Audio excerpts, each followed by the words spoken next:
Como lidar então, por exemplo, com João 3,16? Porque Deus amou o mundo de tal maneira que deu seu Filho unigênito para que todo que nele crê não pereça, mas tenha a vida eterna. E aí, como lidar com isso aí? Deus amou o mundo de tal maneira que deu seu Filho unigênito para que todo que nele crê não pereça, mas tenha a vida eterna. Será que o texto, por exemplo, a gente lê em Romanos 5, que o amor de Deus derramado sobre aqueles que receberam o Espírito Santo?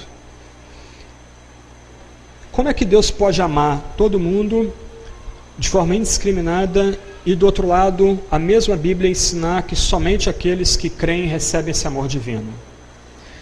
Tornar a coisa um pouco mais complicada, olhando João mesmo, João 3,36.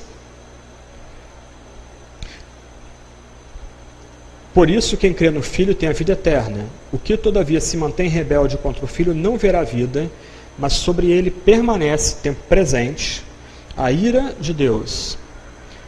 Como Deus pode amar todo mundo, se há em todo esse mundo aqueles que não creem e Deus já está irado contra eles? E aí? Complicado, não é? Vamos repetir o ponto aqui? Como é que a gente pode dizer que Deus ama todo mundo indiscriminadamente, todo indivíduo que já nasceu e vai nascer, se a mesma passagem bíblica está dizendo que a ira de Deus permanece sobre aqueles que são incrédulos? Como é que Deus pode amar e ser incrédulo ao mesmo tempo? Oi? Exato, isso, desculpa. Como é que Deus pode amar e ter ira ao mesmo tempo? E mais, como é que Deus pode amar e ter ira se o próprio João, em 1 João 2, diz que Deus propiciou o pecado, os nossos pecados do mundo inteiro? Lembra o que é propiciação? A ira satisfeita, a ira é removida. A gente não tem mais a face da ira de Deus, a gente tem a face do amor. Ou os autores bíblicos comeram mosca aqui, o apóstolo escrevendo engoliu a mosca e está se contradizendo, ou nós estamos entendendo errado o texto bíblico. Ok, vamos olhar o texto de forma mais ampla. Quem é João? Ele é israelita. Ele, até o tempo de encontrar Jesus, foi criado num universo extremamente restritivo, exclusivista. Na época de João, a salvação era só para os judeus e só para os membros visíveis da aliança.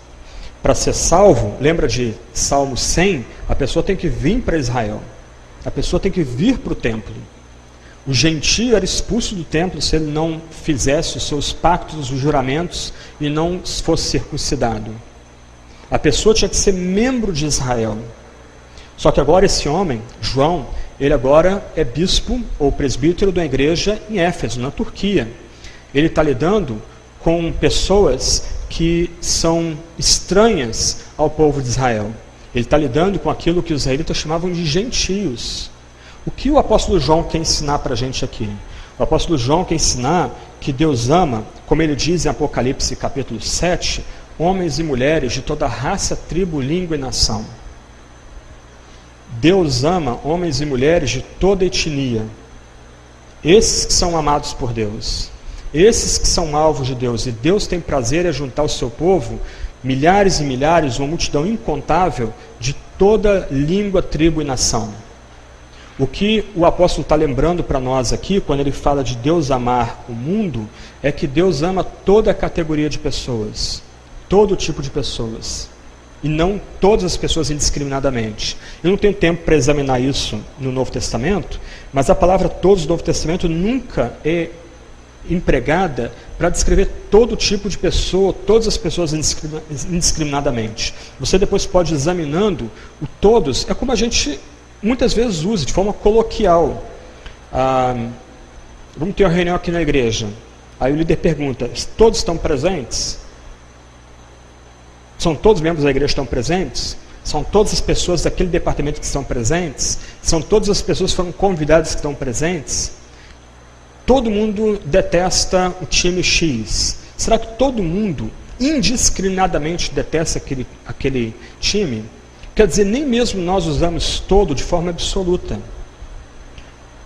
Deus amou o mundo. Essa é uma verdade central. O Criador ama a criação. E Deus ama homens e mulheres de toda raça, tribo, língua e nação. Dessa forma, a gente consegue harmonizar o verso 16 com o verso 36. Aqueles que creem de toda língua, tribo e nação receberão já nessa vida a vida eterna. Aqueles de toda raça, tribo, língua e nação que permanecem em incredulidade já têm a ira de Deus sobre si. O pecado de uns foi propiciado. É a linguagem de João na sua primeira epístola. O pecado dos que creem foi propiciado no madeiro. Aqueles que permanecem em incredulidade não tiveram a ira satisfeita. Antes essa ira, esse desprazer divino permanece sobre eles. Ok?